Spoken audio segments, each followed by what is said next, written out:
சேலத்தில் நடைபெற்ற திமுக இரண்டாவது இளைஞரணி மாநாடு குறித்து பாஜக தலைவர் அண்ணாமலை பங்கமாக கலாய்த்து தள்ளியுள்ளார். செய்தியாளர்களை சந்தித்து பேசிய அவர் இவ்வாறு தெரிவித்துள்ளார்.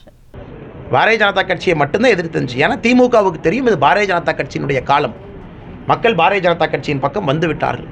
நரேந்திர மோடி அவர்கள் 400 எம்பிக்களை தாண்டி அமர போகிறாங்கன்னு தெரியும். ஸோ நேச்சுரலாக நான் யாரை எதிர்த்து நான் திட்டுறேன்? நான் மைக்கில் பேசுகிறேன். 90% யாரை எடுத்து பேசுகிறேன்? திமுக எடுத்து தான் பேசுகிறேன். ஏன் என்னை பொறுத்தவரை திமுக என்பது தான் தீய சக்தி. மக்கள் திமுகக்கு எதிராக இருக்கிறாங்க, அதை ரிஃப்ளெக்ட் பண்ணுறேன்.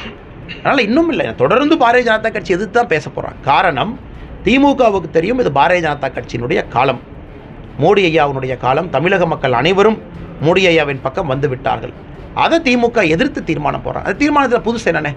கனிமொழி அக்கா கொடியேற்று வாங்கலாம். ஏங்க திமுக வேறு ஆளே இல்லையா கொடியேற்றுருக்கு? உங்கள் தங்கச்சி தான் கிடைச்சாங்களா? 1949 கட்சி இருக்குது, 67 ஆட்சியில் இருக்குது. ஏன் மூத்த தொண்டரை கூப்பிட்டு கொடியேற்ற வைக்கலாமே?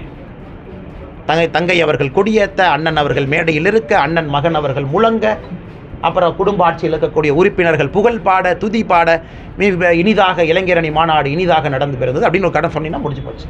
யாராவது என்ன இளைஞரணி மாநாடு எப்படி நடந்தாலும் இப்படி தான் சொல்லுவேன்.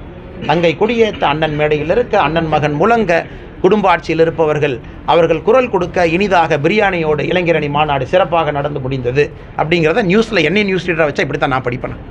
வேறு செய்திகளை உள்ளது உள்ளபடி தெரிந்து கொள்ள ரெஃப்ளெக்ட் நியூஸை சப்ஸ்கிரைப் பண்ணுங்க.